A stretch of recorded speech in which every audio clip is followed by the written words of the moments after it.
이제 우리 다 함께 자리에서 일어나셔서 오늘 우리에게 주시는 하나님의 말씀 함께 보겠습니다.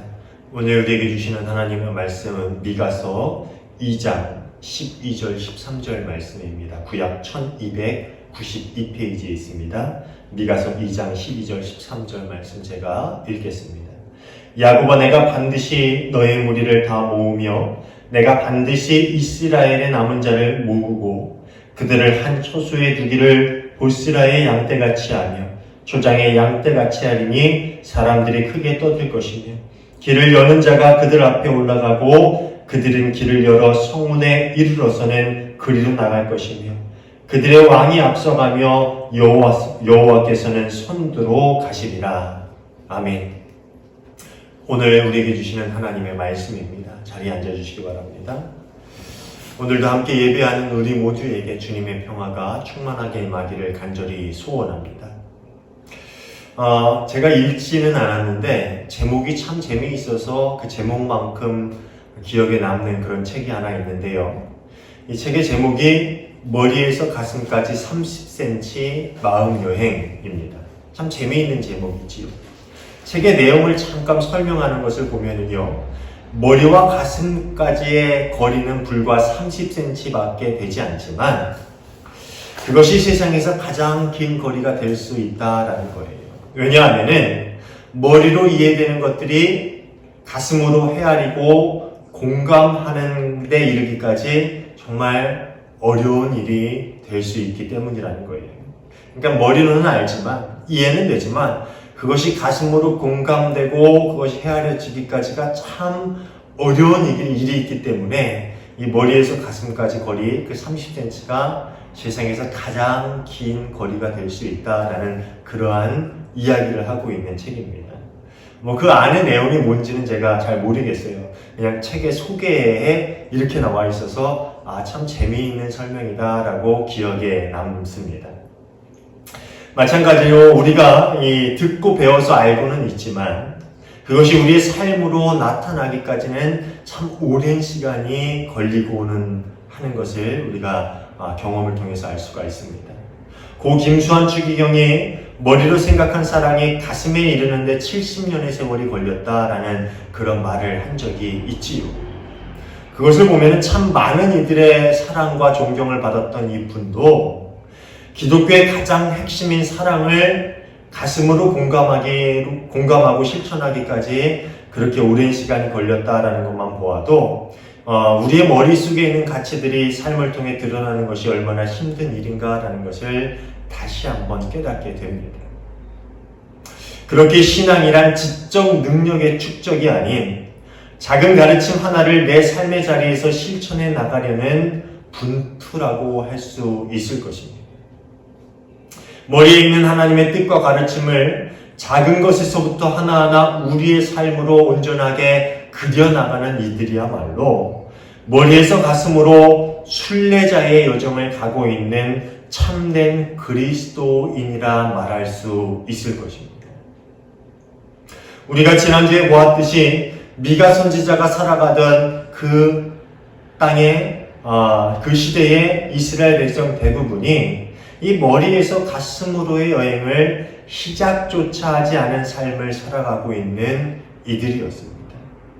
그들은 오랜 시간 동안 조상들로부터 하나님께서 그들에게 어떤 은혜를 베풀었는지를 전해서 듣고 알고 있는 사람들이었습니다.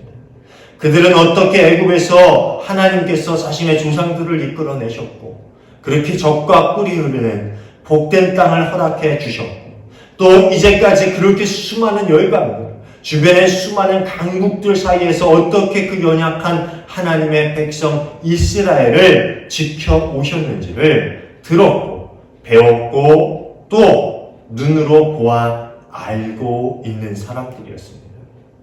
그렇지만 그들에게 하나님은 단순히 머릿속에만 존재하는 분에 불과했어요. 하나님의 가르침을 따라 살려 하지 않았고 하나님의 거룩하심을 닮으려 하지 않았습니다. 그저 자신들은 선민이라고 선택받은 민족이라고 입으로만 떠들어 댔을 뿐이지 선민의 모양을 가슴으로 살아내려고 하지 않았어요. 그들의 삶 가운데는 선민의 모양이 하나도 나타나지 않았다는 것입니다. 뿐만 아니라 그런 자신들의 삶의 모습을 꾸짖고 회개를 촉구하는 선지자들의 예언에는 귀를 닫아버렸고, 오히려 자신들의 귀에 달콤한 말만 속삭이는 거짓 선지자들의 말에 귀를 기울이면서 자신들의 죄악을 정당화시키고 더욱더 깊은 죄의 수렁으로 빠져들고 있었습니다. 그것이 머리로만 하나님을 알고 있었던 이스라엘 백성들의 죄악된 삶의 모습이었다는 것입니다. 우리가 지난주에 보았던 것처럼 하나님을 관념 속에 가두어 둔, 하나님을 머릿속에만 가두어 둔 사람들의 삶의 모습은 이러합니다. 이런 사람들은 머리에서 가슴까지 그 30cm의 거리를 오지 못하고, 아니 오히려 오려고 고민하지도 않고 몸부림치지도 않고 하나님을 알고 있다고, 그리스도의 복음을 들었고 알고 있는 그리스도인이라고 입으로만 이야기하면서 삶은 돌이킬 수 없는 죄의 수렁으로 스스로 걸어가고 있는 그런 사람들일지 모릅니다. 아니, 그런 사람들일 것입니다. 머릿속에만 하나님이 있다면 그 삶은 죄악으로 걸어 들어가고 있으면서도 나는 구원으로 가고 있다고, 나는 구원받은 하나님의 백성 그리스도인이라고 그렇게 떠들면서 살아가고 있는 정말 어리석은 사람들이라는 것이지요. 요즘 한창 인기 있는 넷플릭스 드라마가 있는데 여러분 아마 아실 거예요. 요즘 한창 뜨고 있는 넷플릭스 드라마 뭡니까? 수리남이죠. 들어보셔서 알 거예요. 남미에 있는 수리남에서, 이 수리남이라는 나라가 있대요. 저도 몰랐는데 이 드라마를 통해서 알게 된 작은 남미에 있는 수리남이라는 나라에서 활동한 한국인 마약상의 이야기를 다룬 드라마예요. 저도 이 드라마를 좀 봤어요. 아주 그냥 잠깐 중간중간 돌려가면서 이 드라마를 끝까지 봤는데, 제가 왜 봤냐 하면요, 이 영상, 이 드라마의 속에서 등장하는 이 마약상이 직업이 뭔지 아세요? 수리남에서 직업은 마약상이죠. 근데 이 사람이 수리남에서 어떠한 신분으로 있냐? 목사의 신분으로 있습니다. 이 마약상이 수리남에서 목사 행세를 하면서 마약 밀매를 주도하는 그런 역할을 하는 게 이 드라마예요. 그래서 제가 이 드라마를 잠깐 영상으로 보다가 이걸 한번 좀 봐야겠다고 해서 끝까지 제가 좀 빠르게 좀 돌려봤어요. 뭐 시간이 없으니까 빨리빨리 돌려봤는데, 정말 목사로 또 기독교인으로 보기 민망한 장면들이 중간중간 아주 자주 등장을 하고 있습니다. 실제로는 전유한 역할로 나오는 이 조봉행이 수리남에서 목사였을까라는 것이 제가 궁금했어요. 진짜 이 사람이 목사 행세를 하면서 수리남에서 마약 밀매를 하고 그렇게 정말 그 휘하에 뭐 전도사 성도들을 두고서 그런 죄를 저지르면서 그렇게 마약을 밀매했을까? 제가 그것이 궁금해서 그 드라마를 보고 또 나중에 인터넷으로 찾아봤는데, 여러분 실제로 이 전유한, 이름은 전유화로 나오는데 이 조봉행이 수리남에서 목사였을까요? 실제로는 아니었다고 합니다. 참 다행이죠. 실제로는 이 수리남에서 생선 가공 공장을 차렸다고 해요. 그리고 그 생선 가공 공장을 바탕으로 마약 밀매를 주도했다고 합니다. 그런데 왜 드라마에서는 전유한을 목사로 묘사하고 그 드라마의 종교적인 요소들을 그렇게 가미했는지 저는 잘 모르겠어요. 다만 드라마를 보면서 드는 생각은 뭐였냐면은, 세상의 목사나 교회가 어떻게 비춰졌길래 저런 요소들이 아주 자연스럽게 드라마의 소재로 쓰이게 되었을까. 사실 뭐 이번뿐만 아니라 이 목사나 또 기독교를 풍자하면서 자연스럽게 드라마의 요소들로 사용한 그러한 적이 한두 번이 아니죠. 근데 제가 그런 것들을 볼 때마다 드는 생각은 이 세상에 목사가 또 기독교가 또 교회가 어떻게 비춰졌길래 그런 요소들이 자연스럽게 저런 드라마들의 풍자적인 요소, 아주 안 좋은 모습에 사용되는 그런 요소로 쓰이게 되었을까라는 것이었어요. 각본을 쓴 사람들을 비난하고 싶은 생각은 없어요. 그 사람들도 이게 자연스럽게 먹혀들겠지. 그런 생각으로 또 그런 분위기니까 그렇게 대본을 썼겠지요. 다만 그런 장면을 보면서도 강하게 반박할 수 없는, 그런 장면을 보면서도 저건 말도 안 돼. 저런 일이 어떻게 있을 수가 있어. 저건 너무 허구야. 저건 너무 부자연스러워. 너무 억지스러운 그런 설정이야. 라고 강하게 반박할 수 없는 오늘날 한국교와 개신교인들의 모습이 다만 안타까울 뿐이었어요. 여러분은 그런 거 보면서 저건 너무 부자연스러워 라고 이렇게 강하게 반박할 수 있었어요? 아니죠. 실제로 그런 모습들이, 그런 요소들이 우리 안에 있으니까, 오늘날 한국교회 안에 그런 모습들이 있으니까 우리가 강하게 반박할 수 없잖아요. 저는 그게 안타까웠을 뿐이에요. 미가 선지자가 살았던 당시에도 어쩌면 마찬가지가 아니었을까라는 생각을 해봅니다. 이방 나라 사람들의 눈에 하나님의 백성이라 불리는 이스라엘은 어떤 모습이었을까요?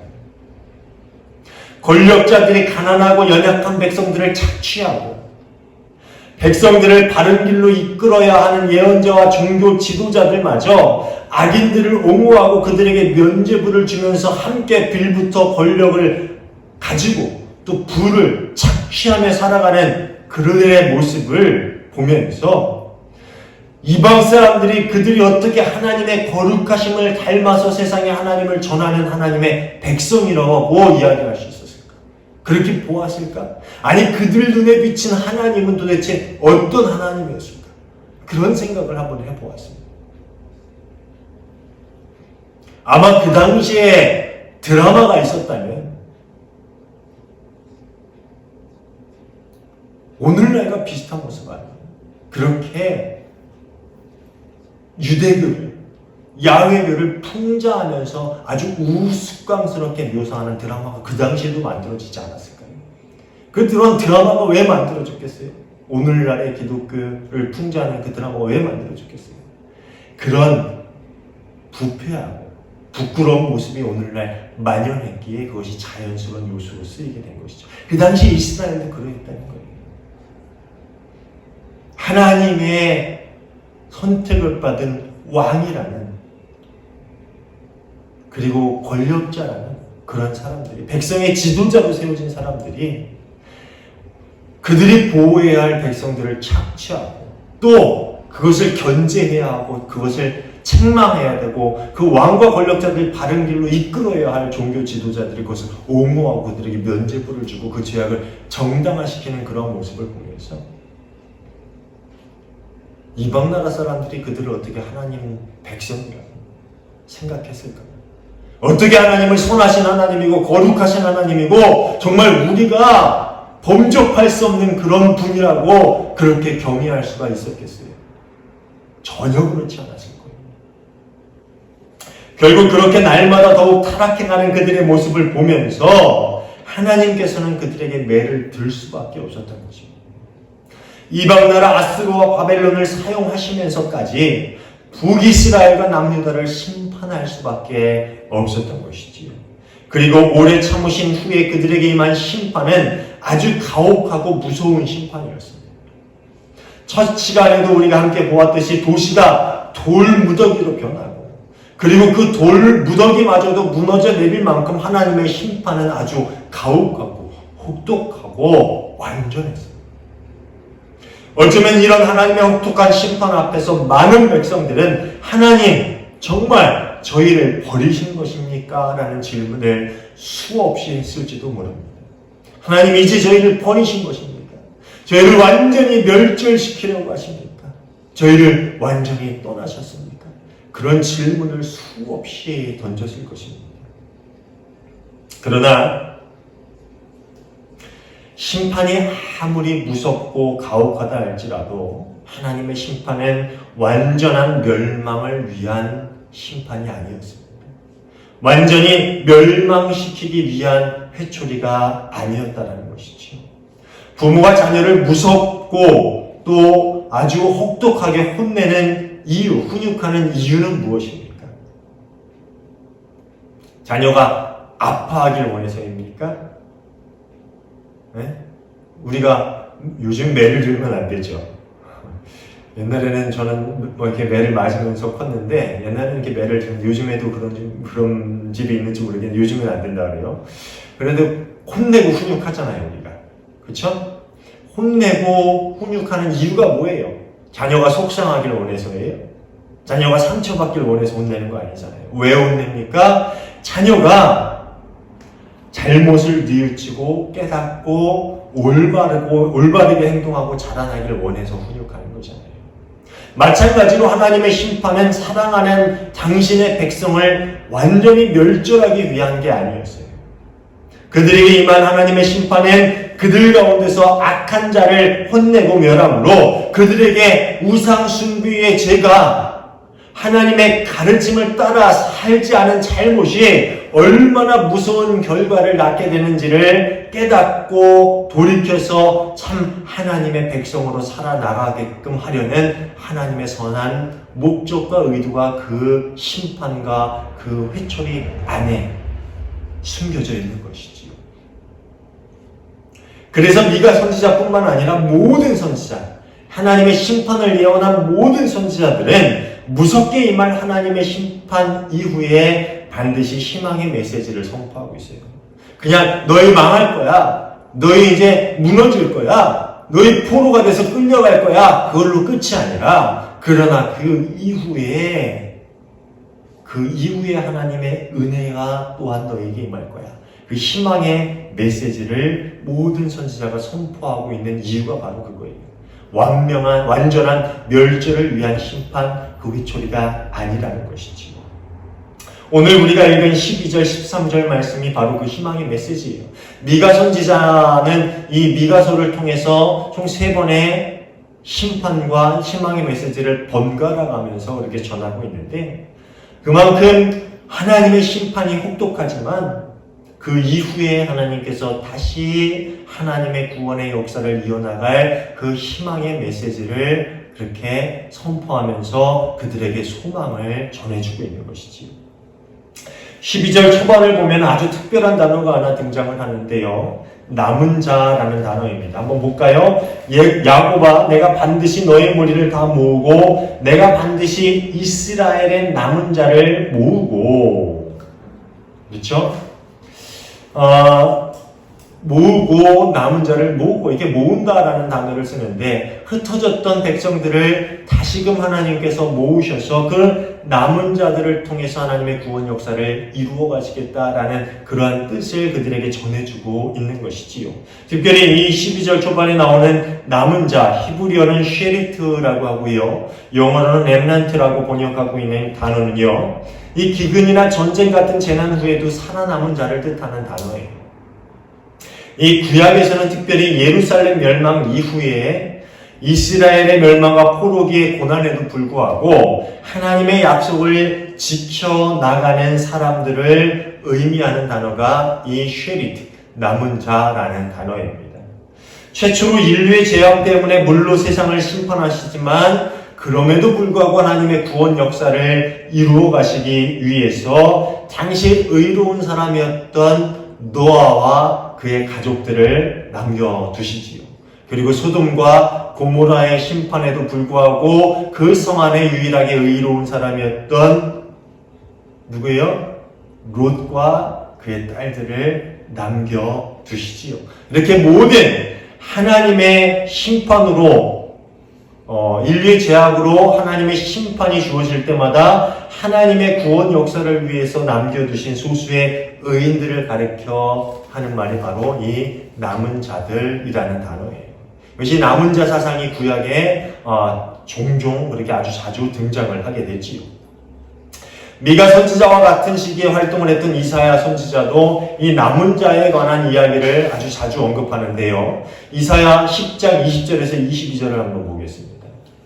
그날이 오면 이스라엘 가운데서 남은 사람들과 야곱 결의 가운데서 살아남은 사람들이 다시는 그들을 친자를 의뢰하지 않고 오직 이스라엘의 거룩하신 분인 주님만을 진심으로 의지할 것이다. 남은 사람들이 돌아올 것이다. 야곱 자손 가운데서도 남은 사람들이 전능하신 하나님께 돌아올 것이다. 이스라엘아, 내 백성이 바다의 모래같이 많다고 하여도 그들 가운데서 오직 남은 사람들만이 돌아올 것이다. 너의 파멸이 공의로운 판결에 따라서 이미 결정되었다. 여기 보면은 남은 사람들이라는 단어가 꽤 많이 등장을 하지요. 하나님께서 비록 자신의 백성을 그 죄로 인해서 치고 벌하셨지만 그 중에서 오직 하나님을 의지하는 남은 백성들은 다시 모으고 하나님께서 약속하신 구원의 역사를 그들을 통해서 계속 이루어 나가시겠다라는 그런 말씀을 계속 그 선지자들을 통해서 이스라엘 백성들에게 주고 계신 것이지요.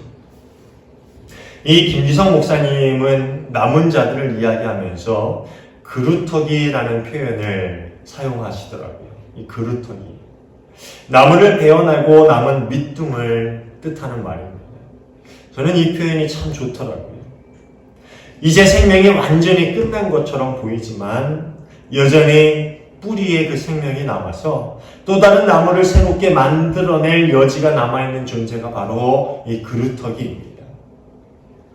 남은 자들은 이제 하나님을 경외하고 하나님의 가르침을 삶의 기준으로 삼으며 또 하나님의 거룩하심을 닮아 세상에 하나님이 어떤 분이신지를 온전히 알리며 살아가는 참 하나님의 새로운 백성이 되어서 하나님의 구원 역사를 이루어 나갈 사람들이라는 것이지요.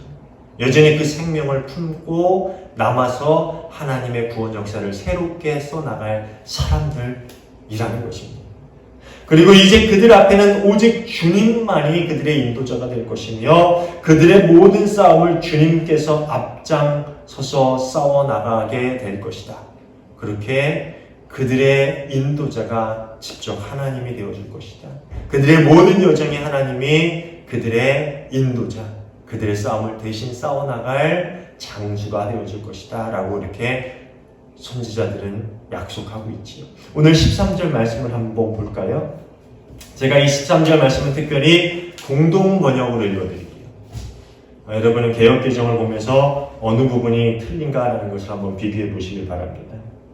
저희의 임금 야훼께서 적을 쳐부수시며 앞장서 나오시리라. 백성들도 야훼 뒤를 따라 적을 짓부수며 성문으로 빠져나오리라. 좀 많이 다르죠. 공동 번역은 이 개역개정이나 새번역과는 좀 다르게 번역을 하는데요. 특별히 개역개정을 보면 13절 후반부를 이렇게 번역하고 있어요. 그들의 왕이 앞서가며 여호와께서는 선두로 가시리라. 마치 왕과 여호와 하나님이 각각 다른 주체인 것처럼 등장을 하죠. 그래서 왕이 앞서가고 또 여호와가 선두로 간다. 왕과 여호와가 같이 이 선두에 같이 서 있는 것처럼 이야기를 하잖아요. 근데 이 부분은 공동 번역의 해석이 더 옳아요. 오직 야훼께서만 그들의 선두에 서서 그들의 인도자가 될 거다라고 이렇게 공동 번역은 이렇게 번역을 하고 있습니다. 이제 남은 자들로 시작되는 새로운 공동체는요, 오직 하나님만 선두에 서서 그 백성은 하나님만 따라가고 하나님께서 온전하게 순종하는 참 하나님의 이 백성을 이끌어 갈 것이며 하나님께서 그들의 모든 여정 가운데 그 모든 싸움 가운데 앞장서셔서 어떠한 적도 그들의 길을 가로막을 수 없을 것이다 라는 것이 이 공동 번역의 해석인데 그것이 맞습니다. 하나님께서 유일한 인도자가 되신다라는 것이지. 하나님께서 그 모든 여정, 너희가 알고 있는 그 하나님이 너희 삶 가운데로 내려오기까지의 그 모든 여정, 그 싸움 가운데서 앞장서서 너희 대신 싸워주실 것이다. 그 구약에 수없이 등장했던 그 예언이 이제 너희 삶 가운데 일어나게 될 것이다. 것이다. 너희가 하나님만 의지한다. 그 이야기를 하고 있는 거지. 사랑하는 여러분, 저는 오늘날 저와 여러분이 이런 남은 자들의 삶을 살아갈 수 있기를 간절히 소원합니다. 처음에도 이야기했지만 오늘날 한국교회 현실은 정말 암울해요. 어떤 이들은 이제 교회가 자정 능력을 상실한 곳이 되어버렸다라고 이야기하기도 합니다. 이제 한국교회에 소망이 없다라고 이야기하기도 합니다. 그렇지만 여전히 한국교회, 아니 이 땅의 교회들이 소망이지요. 정말로 스스로 정화될 능력을 잃은 곳이 교회라면 어떻게 이 세상의 정의로운 세상을 교회가 앞장서서 이뤄갈 수가 있겠어요? 그럴 수 없지요. 한국교회의 미래가 없다라고 이야기할 수 없습니다. 왜냐하면 아직 이 땅에는 남은 자들과 같은 성도들이, 그루터기와 같은 그리스도인들이 여전히 남아있기 때문입니다.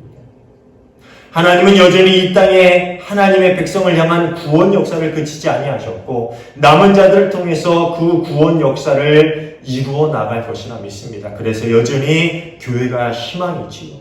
그리스도인들, 참된 그리스도인들이 이 땅의 소망이고 하나님은 그들을 통해서 여전히 이 세상의 빛의 역사를, 구원의 역사를 이루어 가실 것이라 저는 믿습니다.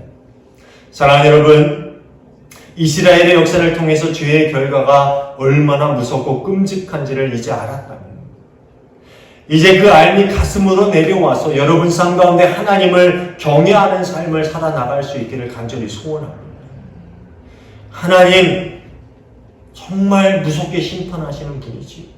그것이 여러분 머릿속에만 있고 입을 통해 되뇌이는 그런 모습이 아니라 여러분 삶을 통해서 정말 하나님을 경외하는 삶을 살아나갈 수 있는 그런 머릿속에 있는 하나님을 경외함이 삶 속에 드러날 수 있는, 가슴을 통해서 살아나갈 수 있는 여러분의 삶이 되기를 간절히 소원합니다. 하나님이 얼마나 우리를 사랑하시는지, 얼마나 오래 참으시며 여전히 이 땅 백성들을 향한 구원의 계획을 멈출 수 없으신 그 긍휼이 가득한 분이라는 것을 이제 알았다면 그 알미 우리의 가슴으로 내려와서 하나님의 사랑에 응답하는 삶을 살아가며 또 그 사랑을 세상에 보이고 전할 수 있는 그런 삶을 살아갈 수 있는 저와 여러분 모두가 될 수 있기를 간절히 소원합니다. 하나님의 은혜가 얼마나 큰지, 우리 삶 가운데 부어진 하나님의 은혜가 얼마나 큰지를 이제 여러분 깨달았다면 그 은혜에 부응한 삶을 살아갈 수 있는 저와 여러분 모두가 될 수 있기를 간절히 소원합니다. 말씀을 읽고 설교를 들어 아는 것에서 멈추지 않기를 바랍니다. 요즘에는 너무 풍부한 지식들이 많지요. 그렇죠? 인터넷을 통해서, 유튜브를 통해서, 또 신앙 서적, 그리고 설교, 그리고 성경을 통해서 하나님을 아는 지식이 넘쳐나는 시대를 우리가 살아가고 있지요.